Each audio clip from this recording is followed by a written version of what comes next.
Evening, everybody. Thanks for checking in on us, and back at it again with another video.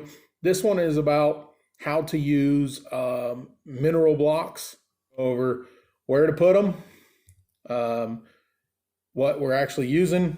So it's not just salt. I do use salt, but this is not just salt. This is actually a mineral block, and where the best spots to put them so the deer can benefit the most from them.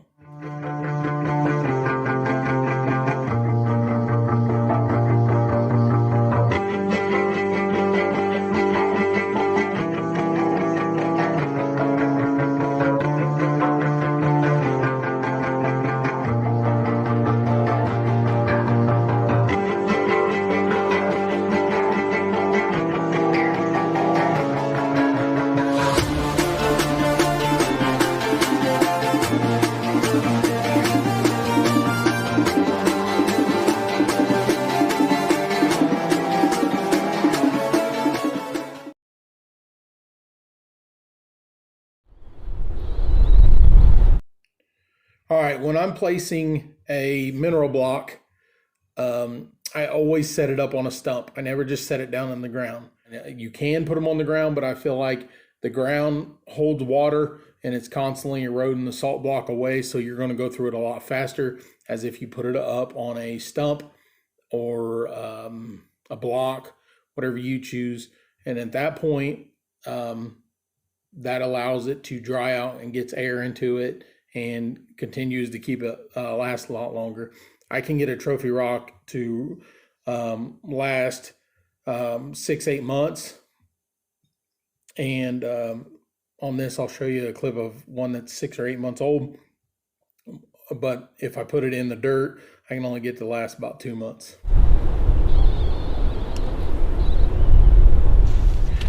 Make sure you guys clean out around it. Make sure the trophy rock is visible to the deer.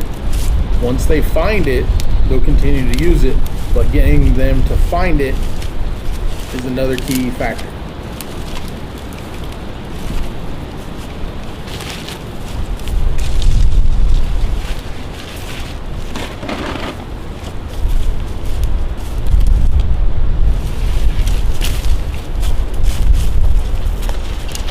Now the location for this trophy rock is right in a key transition area.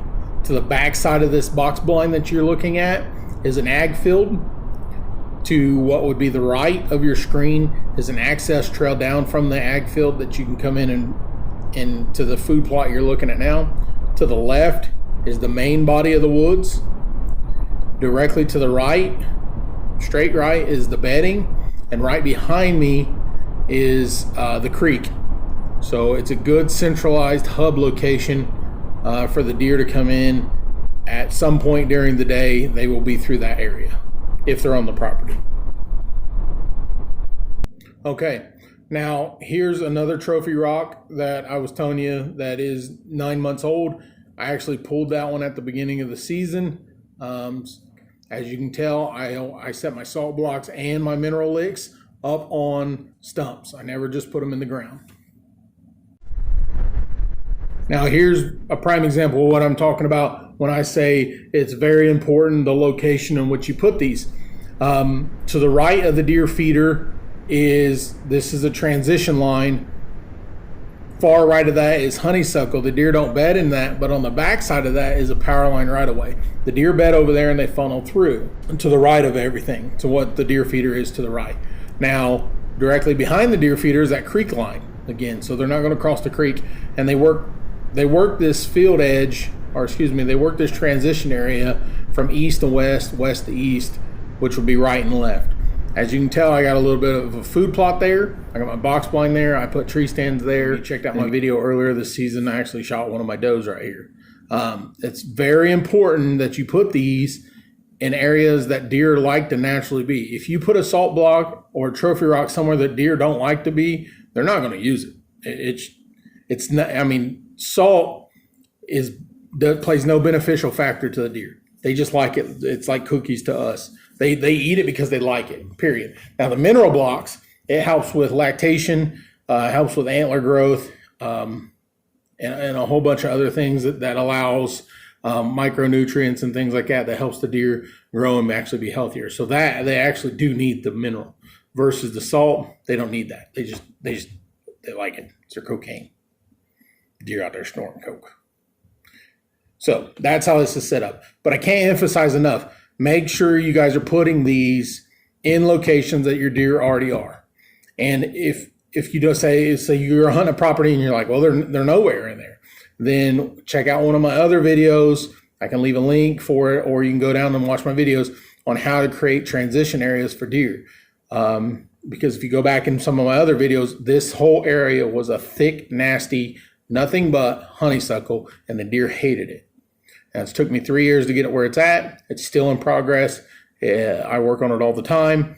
But if you guys want to hold deer to your property and see more deer while you're hunting consistently, these are the things that you have to do to achieve that. All right, guys, that's the conclusion of how I set up my trophy rocks and my mineral stations, how I like that to work. I don't like to bury it because here in Indiana, 10 days prior to your season, you have to pull all your stuff out. So if you bury a mineral block here in Indiana, you have to, technically you're supposed to dig the dirt out. I've heard some people just covering it up, but either way, you have to do something to the dirt so the deer can't get there anymore. This way, you just remove the stump, or not remove the stump, but remove the salt block and the mineral block, and you're good to go. But I can't emphasize again, like I've said a bunch throughout this video, placement is key to get deer to use this. If you set it behind your house and deer aren't normally behind your house, they're not going to use it. You have to attract the deer another way, and then this is an additive. This is Cool Whip on top of your cake. This is Cool Whip for your brownie. Nobody just goes in and eats the Cool Whip. You want the brownie. You like Cool Whip, but you want the brownie. So if you guys have any questions about any of this or any of the other stuff you saw in the video, leave it down in the comments. I'll be more than glad to help you guys on what I know about deer. I'm still learning daily. All my reading, they amaze you every day. I'm also I'll do a video before too long on how to place your deer feeders to make them the most beneficial that you can have them, to make them premium for your deer, because it does no good to put stuff out for deer if they're not going to use it. It's just wasting your time and your money, and basically you're just going to get mad. You're going to get aggravated at it and just be like, why? But this little key right here will help you guys go a long ways. I'll check you guys on the next video. If you haven't done it already, please hit that thumbs up, hit the subscribe, and hit that bell notification.